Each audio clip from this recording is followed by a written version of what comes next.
నమస్కారం గురుగారు. శ్రీమాత్రే నమః.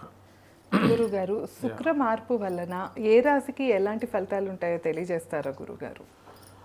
శుక్రుడు ప్రజెంట్ మనకి మేషరాశిలో ఉన్నాడంటే రవితో పాటు కలిసి. ఈ శుక్రుడు వృషభ రాశిలో తన ఓన్ హౌస్లోకి వెళ్తున్నాడు.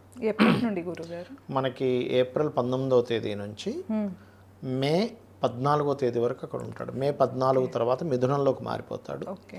అలాగే ఈ మే 12 నుంచి కుజుడు కూడా ఓన్ హౌస్లోకి వెళ్తున్నాడు. ఓకే. దీనివల్ల 12 రాసుల వారికి ఎలా ఉండబోతుంది అనేటువంటి విషయాలు చెప్తుంది. నేనైనప్పటికీ చెప్పిస్తుంది సాక్షాత్ లలిత అమ్మవారిగా భావిస్తూ ఆ లలితాంబిక అమ్మవారి యొక్క అనుగ్రహం పరిపూర్ణంగా వీరందరికీ కలగాలని మనస్ఫూర్తిగా కోరుకుంటూ, ఇక్కడ మేషం వారికి కనుక చూసుకుంటే ఫస్ట్ ఆఫ్ ఆల్ ఇది ధనరాశి ధనస్థానంలోకి వెళ్తుందండి.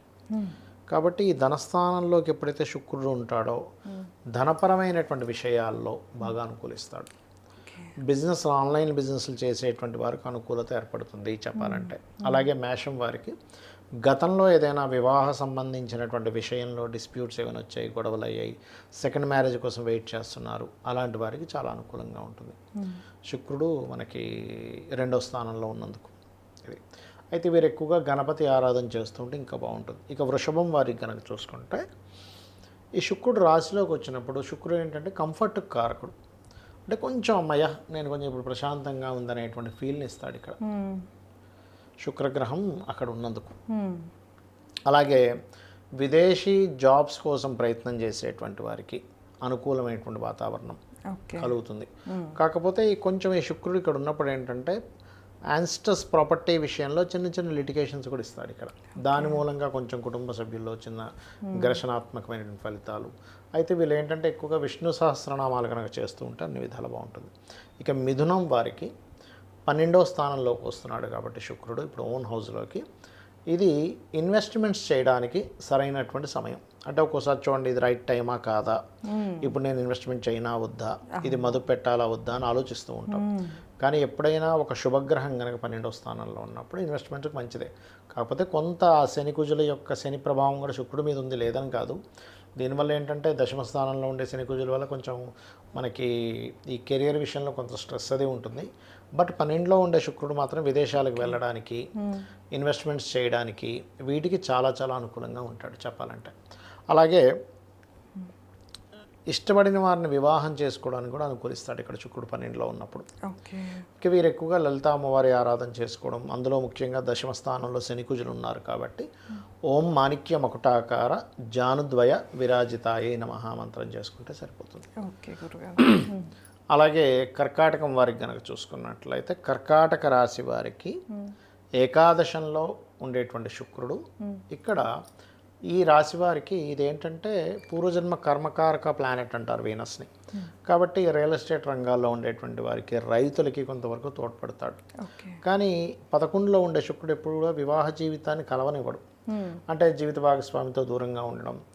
ఈ టైంలో పొరపాటును కూడా గతంలో జరిగిన ఘర్షణలని మీరెళ్ళేదో సర్దు చెప్పుదామంటే ఇక్కడ కుదరదు మళ్ళీ. ఎందుకంటే ఇక్కడ మీకు కర్కాటకం వారికి 7వ స్థానాధిపతి శని వెళ్ళి మళ్ళీ కుజుడుతో ఉన్నాడు. కాబట్టి ఇది కొంచెం డిస్ప్యూట్స్ని క్రియేట్ చేస్తూ ఉంటుంది. కాకపోతే ఫ్యాషన్ రంగాల్లోని, సినిమా ఫీల్డ్లోని, రియల్ ఎస్టేట్ రంగాల వారికి, బిల్డర్లకి వీళ్ళకి అనుకూలమైనటువంటి వాతావరణం కలిగిస్తూ ఉంటుంది. అది ఇక వీరు ఎక్కువగా సుబ్రహ్మణ్యేశ్వర స్వామి ఆరాధన చేసుకుంటే మంచిది. ఇక సింహం వారికి 10th హౌస్లో అంటే కెరియర్ స్థానంలో వచ్చి శుక్రుడు కూర్చుంటున్నాడు. దీనివల్ల ఏంటంటే వీరికి మరియు వీరి జీవిత భాగస్వామికి ఉద్యోగ సంబంధించినటువంటి విషయంలో అనుకూలత ఇస్తుంది.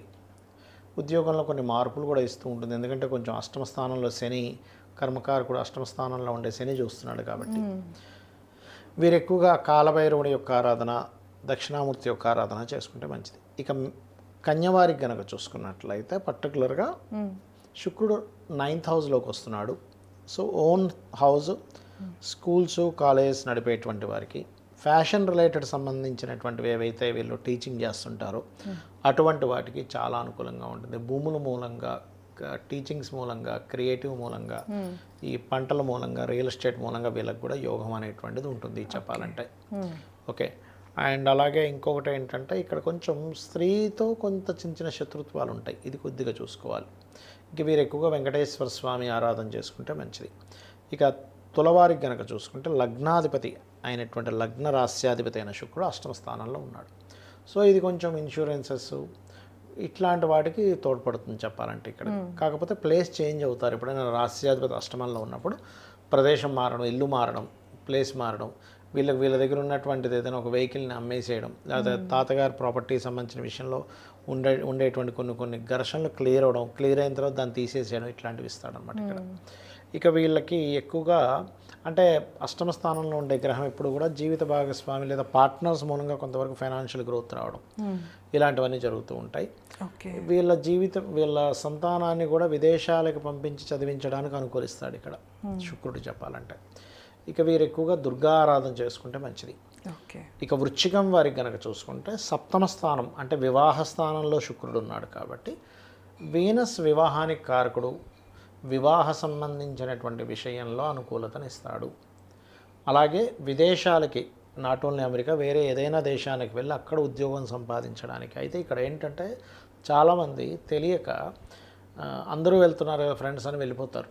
అయితే ఇక్కడ జన్మజాతకంలో చదువుకునే యోగం ఉందా, విదేశాలకు వెళ్ళి కామన్గా షికారుకు వెళ్తున్నామా అంటే ఒక 2-3 నెలలు ఎంజాయ్ చేయడానికి వెళ్తున్నామా, లేకపోతే ఉద్యోగం చేయగలుగుతాడా, వ్యాపారం చేయగలుగుతాడా అని పర్టికులర్గా కొన్ని కాంబినేషన్స్ ఉంటాయి. 2-12 ఉందనుకోండి, విదేశాలకు వెళ్ళి ఉద్యోగం చేయగలుగుతాడు. కేవలం 4-12 ఉందనుకోండి, వెళ్ళి అక్కడ చదువుకుంటాడు అంతే, ఉద్యోగం ఏం చేయడం, వచ్చేస్తాడు మళ్ళీ ఉద్యోగం అయిపోయాక. అలా కాకుండా 11-12 ఉందనుకోండి, అక్కడికి వెళ్ళి బిజినెస్ చేస్తాడు. 11-12 ఇట్లా కాంబినేషన్స్ ఉంటాయి.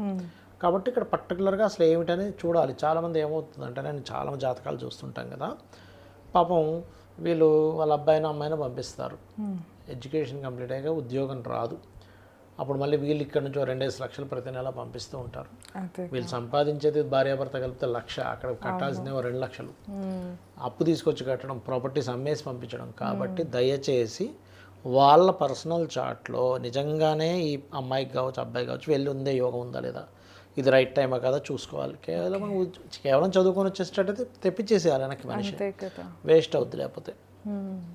ఇక వీళ్ళు ఎక్కువగా వారాహి అష్టోత్తరం చేసుకోవడము, కాలభైరవుడు ఆరాధన చేసుకోవడం మంచిది వృశ్చికం వారికి. ఇక ధనస్సు వారికి ఎప్పుడు కూడా, ధనస్సు వారికి నేను చాలా వీడియోలో చెప్పాను, శుక్రుడే పూర్వజన్మ కర్మకారకుడు. శుక్ర మహాదశ అంతర్దశలు వచ్చినప్పుడు చూసుకోవచ్చు. అంటే జ్యోతిష్యం పనిచేస్తుందో లేదు, ఇది ఒక్క దీంతో తేలిపోద్ది.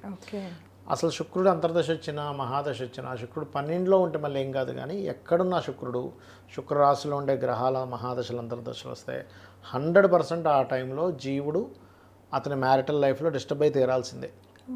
మరి అలాంటప్పుడు వీనస్ వచ్చి 6th హౌస్లోనే కూర్చుంటుంది. కాబట్టి ఈ టైంలో ఎట్టి పరిస్థితుల్లో వివాహ నిర్ణయాలు తీసుకోవద్దు శుక్రుడు 6వ స్థానంలో ఉన్నంత వరకు. అంటే April 19th to May 14th వరకు ఎట్టి పరిస్థితుల్లో తీసుకోకూడదు వివాహ నిర్ణయాలు. అది చాలా చాలా ఇంపార్టెంట్. కాకపోతే మరి శుక్రుడు 6లో ఉన్నాడు, ఏదైనా ఒక ఫలితం ఇవ్వాలి కదా అంటే ఇక్కడ రుణలాభాలు ఇస్తాడు. కాకపోతే స్త్రీ అక్క చెల్లెలతో వాళ్ళతో చిన్న ఘర్షణ యోగం ఇస్తూ ఉంటాడు. మాట్లాడడం వల్ల వాళ్ళు ఇంకో అర్థం చేసుకోవడం, ఇట్లాంటివి కూడా జరుగుతూ ఉంటాయి. స్త్రీలతో గొడవలు ఇస్తూ ఉంటాడు. ఇక వీళ్ళు ఎక్కువగా చేసుకోవాల్సిన దేవతారాధన లక్ష్మీ నరసింహస్వామి ఆరాధన చేసుకుంటే సరిపోతుంది.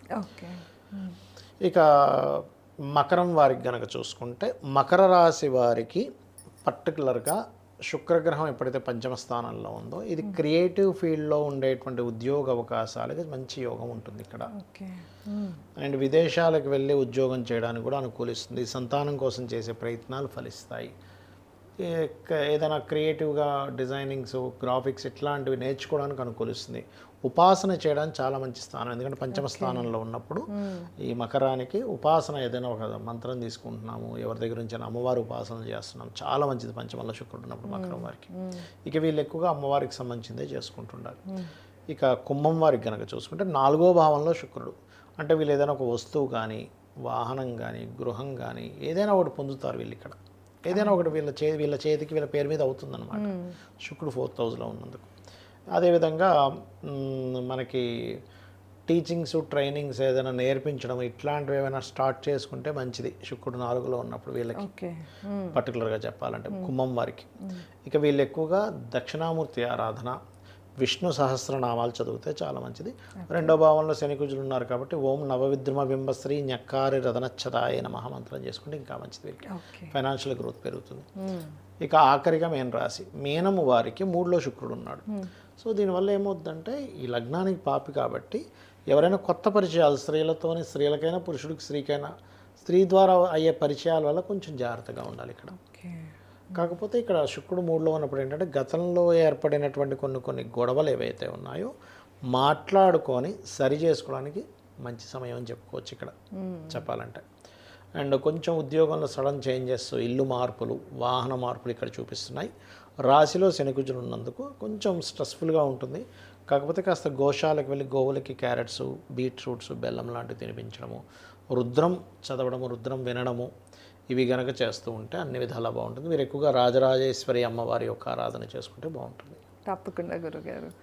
సో విన్నారు కదా, అంటే ఏ రాశికి ఎలా ఉండబోతుందో తెలియజేశారు, అలాగే ముఖ్యంగా పరిహారాలు కూడా తెలియజేశారు. సో తప్పకుండా ఈ పరిహారాలు పాటిస్తే కనుక మీకు అంతా శుభమే కలుగుతుంది. ఇంకా మీరు ఎవరైనా మీ పర్సనల్ చార్ట్ చూపించుకోవాలి, మీకు ఎలాంటి యోగాలు ఉన్నాయో తెలుసుకోవాలంటే కనుక కింద గురుగారి నెంబర్ ఇస్తున్నాం, తప్పకుండా కాంటాక్ట్ అవ్వచ్చు. ధన్యవాదాలు. నమస్కారం. శ్రీమాత్రే నమః.